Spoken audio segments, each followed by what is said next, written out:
वसुदेव सुतं देवं कंस चाणूरमर्दनम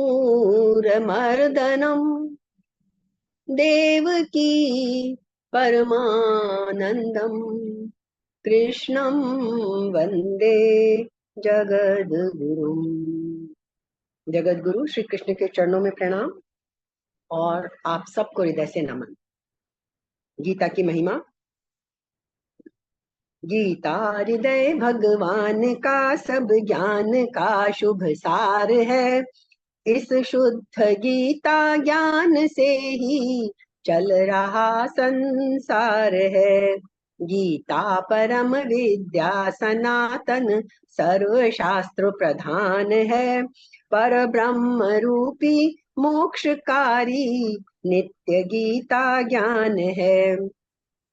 यह मोह माया कष्टमय तरना जिसे संसार हो, वह बैठ गीता नाव में सुख से सहज में पार हो।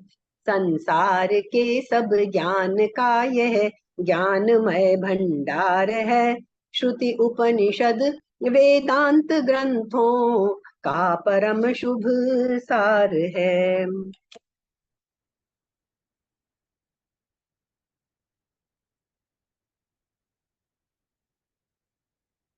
हमारे 7वें अध्याय के 20, 21, 22 तीनों श्लोक हो गए थे और हमने उन तीनों का विशेष विश्लेषण अच्छी तरह से उनकी गहराई में जाके समझ लिया था।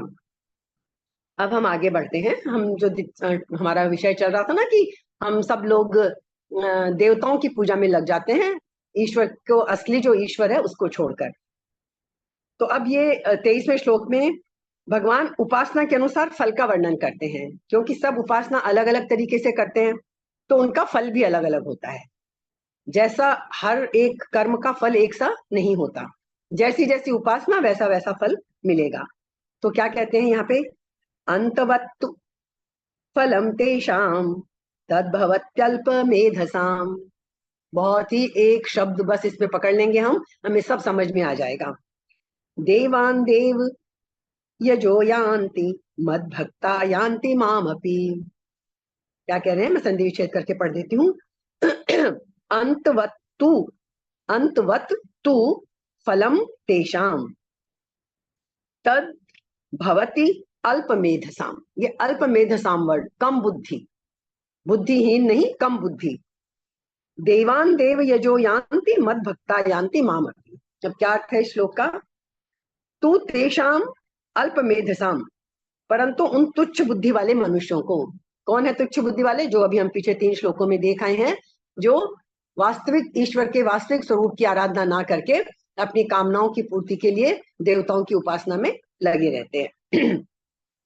तो कृष्ण यहाँ क्या समझा रहे हैं, उन तुच्छ बुद्धि वाले मनुष्यों को तत्फलम, उन देवताओं की आराधना का फल तो मिलता है।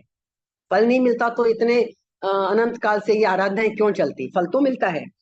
उन देवताओं की आराधना का फल मिलता है, लेकिन वो कैसा है, अंतवत, समाप्त होने वाला है, नाशवान है। वो प्रार्थना का फल, उनकी उपासना का फल ऐसा नहीं होगा कि जो उन्हें हमेशा बना रहे, अंतवत है, तो उनको नाशवान फल मिलता है। देव यज है देवान यान्ति। अब कृष्ण क्या कहते हैं, देवताओं की पूजा करने वाला देव यज है, देवताओं का पूजन करने वाले देवान यान्ति, देवताओं को प्राप्त होते हैं। जो जिसकी पूजा करेगा उसी को प्राप्त होगा। मद भक्ता माम अपि यान्ति, मेरे भक्त मुझे ही प्राप्त होते हैं। या मुझे भी प्राप्त होते हैं, ये भी कह सकते हैं, माम अपि, मुझे भी प्राप्त होते हैं। तो यहाँ देखिए 2 बातें हैं। कामनाएं तो इसका गहराई में जाएंगे तो ये है कि ईश्वर को भजेंगे तो कामनाएं तो पूरी होंगी ही होंगी, लेकिन उसमें थोड़ी ईश्वर की इच्छा रहती है। यदि वो हमारे हित में नहीं है वो कामनाएं, तो ईश्वर उन कामनाओं की पूर्ति नहीं करता अपने भक्त की। तो लेकिन ईश्वर तो मिल ही जाता है। तो अब हम इसको थोड़ा सा समझ लेते हैं। अंतवत्तु फलम तेषा तद भवति अल्पमेधसा। देवताओं की उपासना करने वाले अल्प बुद्धि युक्त, अल्प बुद्धि कहा है देवताओं की उपासना करने वालों को, कृष्ण ने अल्प बुद्धि कहा है, बुद्धिहीन नहीं कहा।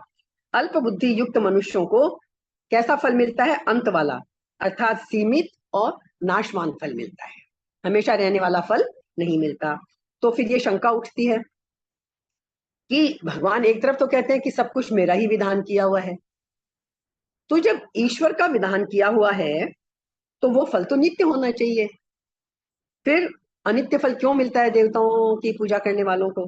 तो समाधान यह है इसका कि एक तो हमने उसमें क्या किया, नाशवान पदार्थों की कामना की, एक तो गलती हमारी यह है। और दूसरी बात कि हम देवताओं को भगवान से अलग मानते हैं। कल हमने यही चर्चा की थी जब अच्छे से समझा था तीनों श्लोकों को। यदि हम देवताओं में या गुरु में या किसी में भी उनको भगवत स्वरूप मानकर पूजा अर्चना आराधना करते हैं तो फिर हमें फल ईश्वर प्राप्ति वाला ही मिलता है। लेकिन हमारा तो क्या उद्देश्य रहता है, कुछ कामना पूर्ति का रहता है कि भगवान ऐसा ऐसा जिस पर्टिकुलर देवता से हम मांगते हैं कि, और हम देवताओं की क्षमता भी तो अलग अलग मानते हैं ना, कि ये देवता इस काम के लिए है, ये देवता इस काम के लिए है, ये चाहिए तो इस देवता की पूजा कर लो। तो हम वो पर्टिकुलर कामना के लिए उस देवता विशेष की पूजा करते हैं तो हमें वही चीज मिलती है। तो कामना, एक तो कामना कैसी है, नाशवान पदार्थों की कामना है, और दूसरी बात हम देवताओं को भगवान से अलग मानते हैं, इसलिए हमको फल भी नाशवान मिलता है। यदि हम देवताओं को भगवत स्वरूप मान के पूजन करें, ईश्वर को ही देखें उनमें, तो फिर वो हमारा फल भी नाशवान नहीं होगा। तो एक तो हमें दो तरीके सामने आए, दो उपायों से अविनाशी फल मिल सकता है देवताओं की पूजा करने वालों को भी। वो कैसे? एक तो कामना ना रखकर निष्काम भाव से देवताओं की उपासना करें, जो कि हम नहीं करते हैं। यदि हमको कोई पर्टिकुलर देवता पसंद है और हम उसकी उपासना भी करते हैं, लेकिन यदि कामना छोड़ के करें तो एक तो ये तरीका है, तो उसका हमें अविनाशी फल मिल जाएगा। और दूसरा, देवताओं को भगवान से भिन्न ना समझें और तब भगवत स्वरूप समझकर ही उनकी उपासना करें। तो क्या होगा, यदि कामना रह भी जाएगी तो भी समय पाकर अविनाशी फल मिल सकता है, एक उम्मीद बनी रहती है, चांस बना रहता है कि भगवत प्राप्ति आगे पीछे हो ही जाएगी यदि कामना नहीं है। दूसरी बात क्या आई, यहां तत् शब्द आया ना, तत् भवति अल्पमेधसाम। तत् कहने का तात्पर्य है कि भाई ईश्वर कहते हैं फल तो मेरा ही विधान किया हुआ है, लेकिन कामना होने से फिर वो नाशवान हो जाता है। तो गीता का तो सारा सार ही यही है कि निष्काम भाव से अपना कर्तव्य कर्म करते करते चले जाएं हम। बार बार ये बात घूम फिर के आ जाती है। प्रैक्टिकली जितने भी तरीके हम देखेंगे सब में बात एक ही आएगी कि हमें करना क्या है, कामना रहित होना है, कामना हमें हटानी है, कामना हटानी है, यही बात है सारे में हमारे। तो कामना होने से वो नाशवान हो जाता है। अब दूसरी सबसे बड़ी बात, यहाँ वर्ड आया है अल्पमेध साम। देवताओं की पूजा करने वालों को उन्होंने क्या कहा है, अल्पमेधसाम। कहने का मतलब है कि देखो क्यों कहा है कम बुद्धि। देवताओं की जब हम कोई पर्टिकुलर पूजा पाठ ये सब करते हैं तो क्या होता है, बड़े नियम धारण करने पड़ते हैं। आपने देखा होगा कि बहुत सारे नियम होते हैं कि ऐसे पैदल चल के जाना है, इतना ये पहले करना है, इतनी पूजा की सामग्री ये लेनी है, इस देवता के लिए ये चढ़ता है, इसके लिए ये होता है। मतलब हमारी अलग अलग अलग अलग ये सारी इच्छाएं, ये चीजें बनी रहती हैं। देवताओं की पूजा करना ईश्वर की पूजा करने से ज्यादा मुश्किल है, प्राप्ति चाहे उसमें कम होती है। इसीलिए अल्प बुद्धि कहा है कृष्ण ने उनको कि देखो, जिन देवताओं की पूजा करने के लिए बहुत सारे नियम धारण करने पड़ते हैं, है ना, विधियां भी बहुत सारी करनी पड़ती हैं। ये तो आपने देखा ही होगा, पंडित लोग जब कोई पर्टिकुलर विधि विधान से बताते हैं कि ये कामना की पूर्ति के लिए ये करो ये करो ये करो, और फिर फल भी मिलता है, वो सीमित मिलता है, अंतमान फल मिलता है, अंत होने वाला फल मिलता है। तो ईश्वर कहते हैं अल्प बुद्धि, तो मैं कहूंगा ही उनको। दूसरी तरफ उल्टा, जो ईश्वर की आराधना करते हैं उसमें ना तो इतने नियमों की जरूरत है, ना विधियों की आवश्यकता है, और फल मिलता है वो भी असीम और अनंत मिलता है। तो कितना फर्क पड़ गया देखिए, बहुत फर्क पड़ गया ना। देवताओं की पूजा करने के लिए बहुत सारे विधि विधान करने पड़ते हैं, बहुत तरीके से पूजा पाठ करने पड़ते हैं, है ना। इतने दिन का ये रखा हमने, 40 दिन का ये रखा, हर महीने हम ये करें, मतलब हम अलग अलग देवता की वो करने के लिए अलग अलग तरह के नियम। और ईश्वर के लिए कोई दिन फिक्स नहीं, कोई समय फिक्स नहीं, कोई विधि नहीं, बस खाली आपका भाव चाहिए। तो ईश्वर कहते हैं अल्प बुद्धि तो है ही, इसलिए अल्प बुद्धि कहा हमें। अल्प बुद्धि के और भी बहुत सारे, अभी हम जाएंगे गहराई में तो बड़े मजेदार अर्थ हमें समझ में आएंगे। तो इस तरह देवताओं की उपासना में नियम तो अधिक है, फल थोड़ा है, और जन्म मरण रूप बंधन भी नहीं छूटता है। दूसरी तरफ ईश्वर की आराधना में नियम कम है, फल अधिक हैं, कल्याण पूरा मिल जाता है। ऐसा होने पर भी जो लोग देवताओं की उपासनाओं में लगते हैं ईश्वर को छोड़कर, तो फिर क्या कहेंगे हम उनको? उनकी बुद्धि अल्प है, कम बुद्धिमान है वो। बुद्धिहीन तो नहीं है, लेकिन कम बुद्धि है। तो फिर आगे क्या कहा कृष्ण ने? देवान देव यजो यान्ति मद भक्ता यान्ति माम अपि। देवताओं का पूजन करने वाले देवताओं को प्राप्त होते हैं, और मेरा पूजन करने वाले मेरे को ही प्राप्त होते हैं। तो यहाँ यह है कि ईश्वर की पूजा करने वाले की कामना पूर्ति नहीं होती, ये बात नहीं है। कामना पूर्ति हो भी सकती है, और ईश्वर तो मिलता ही मिलता है। लेकिन ये कहते हैं कृष्ण कि भक्त चाहे सकाम है चाहे निष्काम, वे सबके सब मेरे को ही प्राप्त होते हैं। लेकिन भगवान की उपासना करने वालों की सभी कामनाएं पूरी हो जाएं, ये नियम नहीं है। देवताओं को तो कहते हैं कि यदि आपने पर्टिकुलर उनकी पूजा करी और वो किया तो उनको वो वरदान देते ही हैं। भगवान यहाँ उचित समझे तो आपकी वो कामना पूरी कर दें। यदि उन्हें लगे कि इसमें मेरे भक्त का हित नहीं है, तो वो कामना पूरी नहीं करते हैं। लेकिन जो असली उद्देश्य है ईश्वर को पाने का, वो पूरा हो जाता है। यदि किसी कामना में हमारा अहित है, तो हम कितना ही रोएं पुकारे, ईश्वर हमारी नहीं सुनता। इसीलिए समझदार लोग क्या कहते हैं? ईश्वर, इसमें भी तेरी कोई इच्छा होगी। इतना मैं दिल से पुकारा, इतनी तुझसे प्रार्थना की, फिर भी तूने मेरी ये बात पूरी नहीं करी। चलो, जैसे आपकी मर्जी, इसमें भी कोई आपकी इच्छा ही होगी, कोई मेरा भला ही होगा। और कई बार हमें समझ में भी आ जाता है वो भला थोड़े समय बाद, कि ईश्वर ने हमारी वो इच्छा पूरी क्यों नहीं की थी। हम तो अल्प बुद्धि से कामनाएं करते हैं ना। ईश्वर को पता है कि वो कामना हमारे लिए अच्छी है या नहीं है। तो ये नियम है कि भगवान का भजन करने से भगवान के नित्य संबंध की स्मृति हो जाती है। करना तो यही है ना हमें। हमें सिर्फ ये याद करना है, ऐसी पूजा पाठ करनी है, ऐसी हमें भक्ति करनी है कि हमें ये याद हो जाए कि हमारा नित्य संबंध किससे है। हमारा नित्य संबंध इस संसार से, संसार के रिश्तों से, दुनिया की चीजों से नित्य संबंध नहीं है हमारा। ये तो टेम्परेरी, अस्थाई चीजें हैं, सब आई हैं, बदलती रहेंगी। पता नहीं कितने जन्मों में किस किस से हमारे क्या क्या संबंध रहे हैं, है ना। तो हमें जो नित्य संबंध है ईश्वर के साथ, उसकी स्मृति हो जाती है। क्योंकि भगवान का संबंध कैसा है? सदा रहने वाला है। तो भगवान की प्राप्ति होने का फिर संसार में लौटकर नहीं आना पड़ता। यद गत्वा न निवर्तन्ते। उस ईश्वर को प्राप्त होकर फिर इस जन्म मरण के चक्कर में हमें नहीं आना पड़ता। परंतु देवताओं का संबंध तो सदा रहने वाला नहीं है। क्यों? क्यों नहीं है संबंध सदा रहने वाला? भाई देवताओं का भी सदा रह ले? नहीं, क्योंकि वो कर्म जनित है।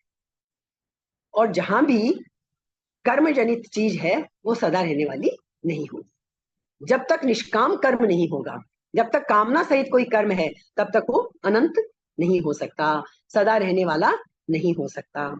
तो देवता लोक की प्राप्ति होने पर, देवलोक की प्राप्ति हो सकती है, लेकिन फिर हमें संसार में लौटकर आना ही पड़ेगा। क्योंकि देवताओं की प्राप्ति से जो फल हमें मिला है वो अनंत नहीं है, उसकी लिमिटेशन है। देवताओं की अपनी सीमाएं हैं।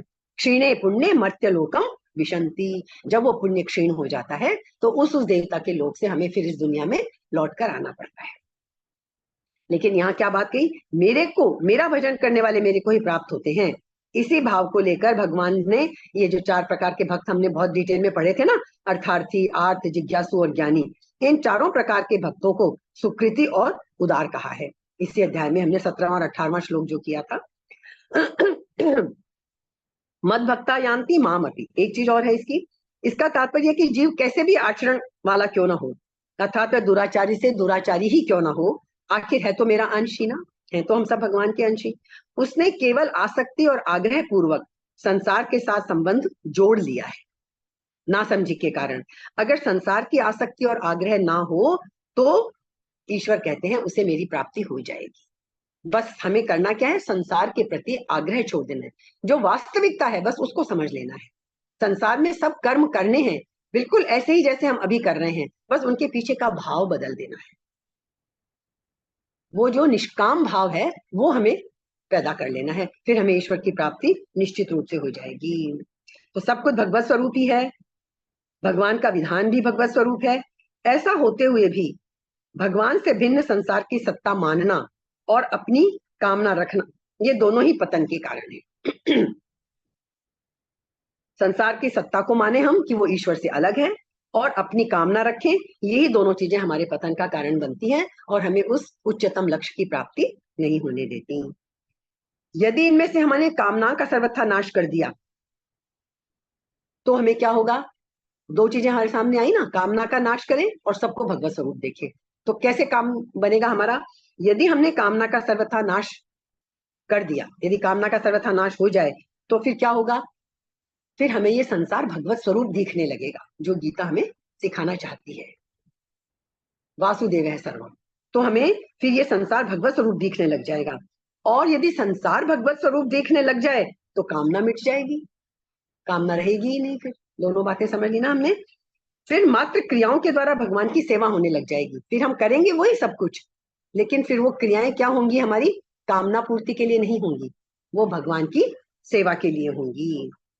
तो संसार का भगवत स्वरूप दिखना और कामना का नाश होना दो चीजें हैं। यदि दोनों एक साथ हो जाएं, बस फिर तो बल्ले बल्ले है, फिर तो कहना ही क्या है। ये दोनों एक साथ हो जाएं तो फिर तो कुछ कहने की बात ही नहीं। तो समझ में आ गई हमें बात। देवताओं की उपासना का दोष इतना ही है कि उसका फल अंत वाला है। गलत नहीं है देवताओं की उपासना करना, लेकिन यदि आप उच्चतम कभी समाप्त न होने वाला फल चाहते हैं तो वो देवताओं की उपासना से नहीं मिलेगा। उसकी सीमा है, वो टेम्परेरी ही मिलेगा। ठीक है। तो मनुष्य चाहे संसार की कितनी विद्याओं का, कला कौशल का ज्ञानी हो जाए, लेकिन फिर भी अब ये हमको एक शब्द इसका पकड़ लेना है, अल्पमेधा।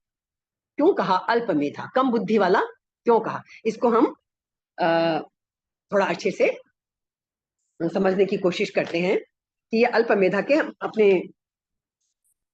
व्यवहारिक जीवन से हम इसके एग्जाम्पल ले लेते हैं।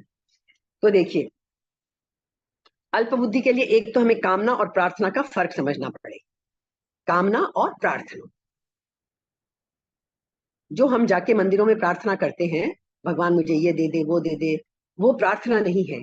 असल में वो तो हमारी कामना ही है ना, कामना ही तो हो गई वो तो। प्रार्थना करने नहीं जाते हम मंदिरों में, मांगने ही तो जाते हैं, तो वो तो कामना हो गई। प्रार्थना क्या होता है?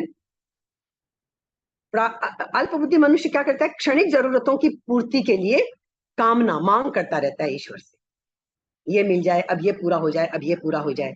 लेकिन ऐसे लोग तो क्या है? अल्पमेधा, कम बुद्धि वाले। बुद्धिमान तो वो है जो जीवन की परम आवश्यकता को मांगता है, भगवान से कहे भगवान मुझे तू मिल जा, बस मुझे जो जीवन का सच है मुझे वो बता दे। तो ये बहुत सुंदर बात है। ये प्रार्थना और कामना का फर्क हमें समझ लेना चाहिए। अल्प बुद्धि हम क्यों हैं? यदि कोई 5 रुपए की चीज जिसकी कीमत है उसके लिए 100 रुपए दे ना समझी में, तो हम उसे अल्पबुद्धि कहेंगे ना? कहेंगे क्या है, इतनी सी चीज के इतने रुपए दे दिए। तो हम यहाँ क्या कर रहे हैं? बहुत अधिक कीमत देकर, अपना ये अनमोल जीवन देकर, इसकी सांसें देकर, अपना समय देकर हम मांगते क्या है? कभी धन मांग लिया, कभी संतान मांग ली, कभी स्वास्थ्य मांग लिया, कुछ भी, मतलब हम दुनियावी चीजें मांगते रहते हैं। मकान मांग लिया, घर, बड़ा घर मांग लिया, गाड़ी मांग ली, मैंने भाई दिन भर हम मांगते ही तो रहते हैं। तो हम क्या करते हैं? अधिक कीमत देकर और कम कीमत की छोटी चीजें खरीद रहे हैं। ये हम इसलिए अल्प बुद्धि कहा है हमें। प्रार्थना यदि हम करेंगे कामना की जगह तो हमें परम सत्य मिल सकता है, लेकिन अल्प बुद्धि हम तो मांग लेते हैं क्षुद्र वस्तुएं, छोटी छोटी चीजें मांग लेते हैं। और मांगा हुआ मिल भी जाए, मांगा हुआ मिल भी जाए, हमने ईश्वर से एक प्रार्थना की मंदिर में जाके देवता से, हमारी वो प्रार्थना पूरी भी हो जाए, पर हम तो भी तृप्त नहीं होते। दूसरी मांग तुरंत खड़ी हो जाती है। धन की इच्छा पूरी हो गई तो अब ये चाहिए, अब ये वाला घर मिल गया तो अब बड़ा घर चाहिए। मीन्स आप सब जानते हैं हम सब की हमारी कामनाएं अनंत हैं, तो तृप्त होते ही नहीं हम। जितनी कामनाएं पूरी होती हैं उतने ही हम दीन होते चले जाते हैं, है ना? तो इसलिए कहते हैं कि मंद बुद्धि मत बनो, कम बुद्धि मत बनो।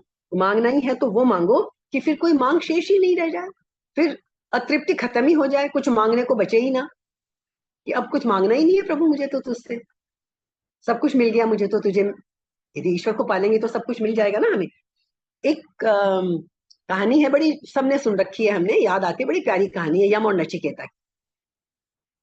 नचिकेता बच्चा है, राजा का बेटा है। तो नचिकेता के पिता ने एक बार बहुत बड़ा यज्ञ किया, खूब ब्राह्मणों को बुलाया, जरूर सुन रखी होगी आपने कहानी। और उन्होंने कहा भाई मैं बहुत बड़ा यज्ञ कर रहा हूँ, बेटा नचिकेता भी पास में बैठा है।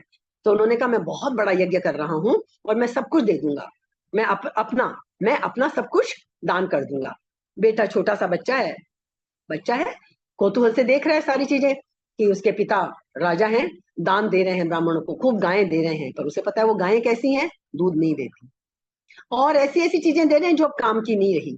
तो हम लोग भी कितनी बार ऐसे ऐसे दान करते हैं कि जो चीज हमारे काम की नहीं रहती वो दे देते हैं। दान तो वो है जो किसी की आवश्यकता के अनुसार हम दे, अपनी आवश्यकता के लिए रोक लें। कपड़े भी हम वैसे उठा के देते हैं कि अब हम इसको बिल्कुल नहीं पहन सकते, तब हम उसको उठा के देते हैं। तो वो ऐसी ऐसी चीजें दान कर रहा। नचिकेता को बड़ा अजीब लग रहा था। उसने कहा पिताजी एक तरफ तो कह रहे हैं कि मैं अपना सब कुछ दे दूंगा, तो वो बार बार बच्चा था, बार बार पूछे जा रहा पिताजी मैं भी तो आपका बेटा हूँ, मैं भी तो आपका हूँ, तो फिर मुझे भी तो आप दान में देंगे, बताइए जरा मुझे आप किसको दान में देंगे, मुझे कब दान में देंगे। पिता ने प्यार से एक बार हाथ हटाया, दूसरी बार हटाया, जब नचिकेता बार बार पीछे ही पड़ा रहा तो उनको गुस्सा आ गया। बोला हाँ दूंगा, तुझे भी दान में दूंगा, पर तुझे मैं यमराज को दे दूंगा, मृत्यु को दे दूंगा। बच्चा था, छोटा बच्चा, ठीक है मेरे पिता सबको दान देना है, मेरा भी दान कर दिया, मुझे मृत्यु को दे दिया, यमराज को दे दिया। ये सब सिंबॉलिक कहानियां हैं और बड़े पुराने समय की हैं। तो नचिकेता चल पड़ा वहां से, बोले अब जिसको मुझे दान दिया है मैं तो उसी के पास जाऊंगा।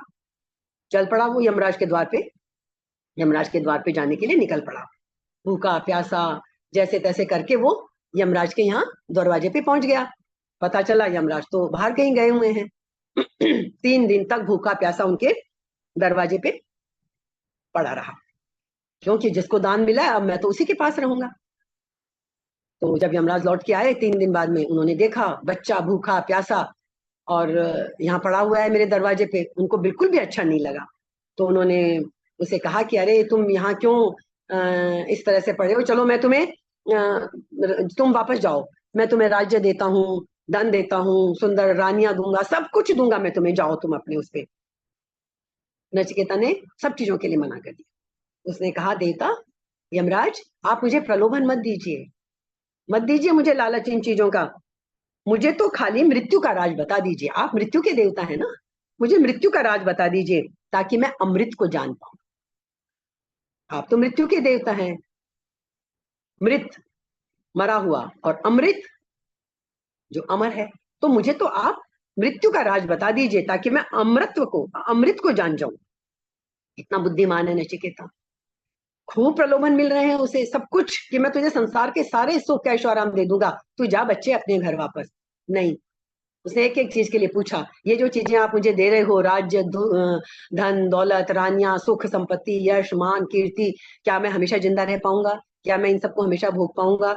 यमराज ने कहा ये तो संभव ही नहीं है, तो फिर क्यों मुझे प्रलोभन दे रहे हो आप। वो अल्प बुद्धि नहीं रहा अब। तो ये नचिकेता, उसने कहा नहीं, मुझे तो बस वो दे दो आप जो मैं जानना चाहता हूँ, जिसे जानने के बाद, जिसे मिलने के बाद मुझे और कुछ की जरूरत ही नहीं रहे। तो वो अल्प बुद्धि नहीं है, वो बुद्धिहीन नहीं है, बुद्धिमान है नचिकेता। तो बुद्धिहीन हो तब तो फिर कोई संभावना ही नहीं रहेगी। तो हम क्या है, यहाँ क्या वर्ड दिया है, ध्यान दीजिएगा शब्द पे, अल्प बुद्धि, बुद्धिहीन नहीं कहा। यदि बुद्धिहीन है, बुद्धि हमारे पास है ही नहीं, तब तो फिर कोई संभावना ही नहीं है, कोई पोटेंशियल ही नहीं है, कुछ मिलना ही नहीं है कभी हमें। पर कम बुद्धि है, संभावना है मिलने की, बीज है हमारे अंदर, और बीज है तो कभी भी वृक्ष बन सकता है। तो हमें ये कभी नहीं निराश होना चाहिए यदि हम बुद्धिहीन हैं, नहीं, हम कम बुद्धि हैं, हम बुद्धि में कमी है हमारे, पर हमें इस बात के लिए भगवान का धन्यवाद देना चाहिए कि बुद्धि तो देके तूने भेजा है हमें, कम कम है हमारे पास। बस यदि हम उसी को पकड़ लें, उसी को पहचान लें, उसी का सही उपयोग कर लें, क्योंकि बीज तो है ही ना, उसको वृक्ष बनते देर नहीं लगेगी, और वो इसी क्षण हम उसका अंकुर फूट सकता है। इसलिए हमें निराश होने की जरूरत नहीं है। उस थोड़ी सी बुद्धि को यदि हम सही दिशा में ले जाएं, जैसे कि नचिकेता ले गया, प्रलोभन से दूर हट जाएं, कामनाओं से दूर हट जाएं, तो हम इस संभावना को कई गुना बढ़ा सकते हैं। ये हमारे लिए बहुत बड़ा आश्वासन है। हम बुद्धिहीन नहीं हैं, अल्प बुद्धि है सिर्फ, और उस अल्प बुद्धि को हम कभी भी विराट रूप दे सकते हैं। तो एक तो ये बात हो गई। बस हम सुख तो चाहते हैं, सुख तो चाहते हैं, हम इतनी बुद्धि तो हम में है कि हम दुख नहीं चाहते, दुख कोई नहीं चाहता। पर हमारी समस्या क्या है, हम सुख का असली स्वरूप नहीं समझते। हमने सुख खाली संसार की चीजों में देख लिया। तो ये हमारी सुख को समझने की भूल है, ये बुद्धि की कमी है हमारी। सुख तो हम चाहते हैं। तो इसके भी एक छोटी सी इंटरेस्टिंग कहानी है, पढ़ी थी एक बार कि अमेरिका की बात है, एक फिल्म निर्माता था, तो उसको बहुत पैसा लगा कि एक फिल्म बनानी थी, तो वो नई हीरोइन ढूंढ रहा था। उसने सोचा कैसे अच्छी हीरोइन ढूंढूं, तो उसका एक दोस्त था कवि, सौंदर्य की कविताएं लिखता था, बड़ी सुंदर सुंदर से सुंदर स्त्री देख के उसने शादी की थी, बड़ी सुंदर थी उसकी वाइफ कवि की, और कविताएं बहुत अच्छी लिखता था, प्रणय की और इसकी बहुत सुंदर। तो उसने अपने दोस्त को बुलाया, बोले ऐसा है कि ये विश्व सुंदरियों का जो सम्मेलन हो रहा है, सारे वर्ल्ड से सुंदरियां आ रही हैं, सब देशों से, तो चलते हैं हम इसमें, जो तुम कहोगे, जो सबसे अच्छी सुंदर तुम कहोगे, मैं उसी को ऑफर दे दूंगा अपनी फिल्म में हीरोइन बनाने के लिए। गए वहां पे, अब हर देश की सुंदरी आई हुई वहां पे। जब वो निकलने लगी सुंदरियां एक एक करके आ रही थी, तो वो उसने कहा था मुझे इशारा कर देना, वो जो निकले उसी को वो मुंह बना दे। ऐसे एक एक करके सारी सुंदरियां निकल गई, उसका मुंह बनाना रुका ही नहीं। दोस्त तो बड़ा परेशान हो गया, निर्माता तो बोला मैं तो इतनी उम्मीद से तेरे को लाया था कि तू मुझे मेरी हीरोइन ढूंढवा देगा आज, तू ये क्या कर रहा है, इतनी तुझे कोई भी पसंद नहीं आई। तो उसने क्या कहा कि भाई बात ऐसी है कि मैंने जो एक स्त्री जिससे मैंने शादी की और जो मुझे अनुभव हुआ, उसके बाद अब मैं इस शारीरिक रूप सौंदर्य के इसमें मैं अब फंस ही नहीं सकता। मुझे उस अनुभव से समझ में आ गया कि ये रूप कितने तुच्छ हैं और कितने कम समय के लिए हमें। आप देख लीजिए, कोई कितना भी सुंदर से सुंदर, सुंदर से सुंदर हो, हम ऊब जाएंगे, बोर हो जाएंगे। सुंदरता तो मिलती, जैसे बोलते हैं ना, क्षणे क्षणे या नवताम उपैति तदेव रूपम रमणीयताया। सुंदरता की बड़ी अच्छी परिभाषा है, जिसमें क्षण क्षण हमें नवीनता लगे। सुंदर खाली रूप सुंदर है तो भी कोई आपको अट्रैक्ट नहीं कर सकता। तो उसने कहा मैंने सब समझ लिया, नवीनता सुंदरता तो वो है जो हर क्षण हमें नया रूप लगे, जिसमें बासीपन ना आए।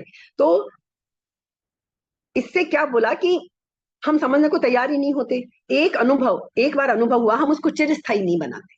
हमको लगता है इस चीज से सुख नहीं मिला, कोई बात नहीं, इस पत्नी से सुख नहीं मिला, कोई बात नहीं, मैं दूसरी शादी कर लेता हूँ। इस चीज से सुख नहीं मिला, इस घर से सुख नहीं मिला, चलो थोड़ा दूसरा घर ले लेता हूँ। हम इसी तरह करते चले जाते हैं। हम ये नहीं सोचते कि ये एक चीज मिली जिसकी मैं बहुत दिनों से चाहना कर रहा था, कर रही थी, लेकिन मुझे उससे सुख नहीं मिला, तो अब दूसरी बार भी कोई मतलब समझ नहीं आती हमको ये चीज कि इन चीजों से सुख हमें नहीं मिलना है। हम उसी अनुभव को बार बार बार बार दोहराए जाते हैं, बार बार सुख के पीछे भागते हैं, सुख नहीं मिलता और फिर भी हम भागते चले जाते हैं। लेकिन ये जैसे नचिकेता का हुआ, जैसे इस कवि मित्र का हुआ कि भाई मैंने समझ लिया, अब मुझे इनमें कोई रूप वो दिखाई नहीं देता। तो हम क्या करते हैं, हम कितना ही पैसा पालें, कितने ही धन दौलत पालें, चिरस्थायी सुख नहीं मिलता। कारण क्या है, वही अभी हमने जो बात की कि हम अपने एक अनुभव को स्थायी नहीं बनाते हैं। इसका एक और अच्छा एग्जाम्पल, श्लोक दिखने में बहुत छोटा सा लग रहा है, लेकिन ये अल्पमेधा, ये जो कम बुद्धि वर्ड आया है ना, ये बहुत जरूरी है हमारे लिए समझना। और इससे हमें आश्वासन भी मिलता है कि बुद्धि तो है हमारे पास, मिल जाएगी, बढ़ा लेंगे हम, क्षमता है हमारे पास। सम्राट अशोक की सब ने आपने कहानी पढ़ी होगी अपने कोर्स में, स्कूल में, कि अशोक, सम्राट अशोक बहुत महान, आज इतिहास में चर्चा, उनके जैसा कोई चमकता हीरा नहीं है इतिहास में। उन्होंने कलिंग पर आक्रमण किया था। कलिंग की कामना थी कि कलिंग को मैं जीत के रहूंगा। कलिंग की 1 लाख लोग मारे गए थे कलिंग के युद्ध में। कलिंग जीत लिया, सम्राट अशोक को आनंद मिला? बिल्कुल नहीं। आनंद से कोसों दूर हो गए वो, जब उन्होंने देखा, लाशें बिछी हुई देखी। आपको सबको पता है कि उस कलिंग युद्ध के बाद सम्राट अशोक ने सम्राट पद ही छोड़ दिया। उन्होंने कहा सम्राट किस लिए, भिक्षु के उसमें आ गए थे वो। और उनको उस एक अनुभव से ये अनुभव हो गया कि मैंने इतना, इस कलिंग को जीतने के लिए मैंने कितने लोगों को मारा, कितनी चीख पुकारे, कितने घर उजाड़ दिए, कितना मैं, और मुझे जिस आनंद के लिए मैंने किया था, कि वो आनंद मुझे मिला नहीं। एकदम उदास होके लौट के आए मित्र, सब लोग दुखी हो गए, परेशान हो गए कि तू युद्ध जीता है फिर भी इतना उदास। ने पूछा भाई क्या बात है, तो क्या जवाब दिया उन्होंने कि अब मुझे समझ में आ गया कि मुझे ये सब नहीं चाहिए, जिसके लिए मैंने चाहा था कि आनंद मिलेगा, वो आनंद तो मेरे से कोसों दूर है। तो उस एक ही अनुभव से अशोक ने सीख लिया। हम लोग क्या करते हैं, कितने नादान हैं, हम रोज गुस्सा करते हैं, रोज काम वासना में गिरते हैं, प्रेम घृणा हम रोज करते हैं। हमें पता चलता है ये चीजें कितनी नुकसान दे रही हैं हमें, क्रोध कितना नुकसान देता है, पर अगले दिन तो छोड़िए, अगले ही पल कोई विपरीत बात हो गई, हम फिर क्रोध में आ जाते हैं, जबकि हमने सोचा ये क्रोध हमारा कितना नुकसान करता है, हम अच्छी तरह जानते हैं। तो हम अनुभव से सीखते नहीं हैं, ये हमारी सबसे बड़ी कमी है। तो इस श्लोक से हमें यही पकड़ना है, अपने अनुभव से हम सीखें, और जो सीख है उसको स्थायी बनाएं, जैसे अशोक ने बनाया, जैसे नचिकेता ने बनाया। तो ये हमें करना है। हम अल्प बुद्धि हैं, इसीलिए अल्प बुद्धि कहा है कृष्ण ने हमको, क्योंकि हम क्रोध काम वासना प्रेम घृणा रोज करते हैं, रहस्य ही नहीं समझने की कोशिश करते, है ना। तो प्रभु के द्वार पर हमें जाना है इन क्षुद्र वासनाओं से ऊपर उठकर। ठीक है, वासना वासना पूरी, मतलब यदि हमारी वासना पूरी कर भी दी प्रभु ने, तो भी हम खाली हाथ ही रह जाएंगे, उस ईश्वर को नहीं पा सकेंगे, है ना। तो मांगते हम क्या रहते हैं ईश्वर से भी, हम तो अपनी इच्छाओं की पूर्ति मांगते रहते हैं। और दूसरी बात, जो कुछ है पास में उसका कभी उपयोग ही नहीं करते, कभी देखते ही नहीं इस तरफ। तो दो आंखें हैं, इन आंखों से क्या अच्छा काम किया, ऐसा कोई आज तक हमने ऐसी कोई चीज देखी है कि यदि वो हम नहीं देखते दुनिया में तो कुछ हर्ज हो जाता। हाथों से हमने क्या चीज को स्पर्श किया है, जिसको स्पर्श नहीं करते तो क्या दुनिया उलट जाती, क्या हर्ज हो जाता। अपनी एक एक इंद्रिय, जिन इंद्रियों के सुखों में हम उलझे हैं, अब तक जितना जीवन दिया है, हम सोच के देखें, इन पैरों से, इन हाथों से, इन कानों से, इन आंखों से, इन पांचों इंद्रियों से हमने जो जो अब तक भोगा है सुख, क्या वो सुख हम नहीं भोगते तो क्या हर्ज हो जाता। ऐसा कौन सा हमने ऐसा सुख भोग लिया जो आज तक हम उसको याद करते, याद ही नहीं।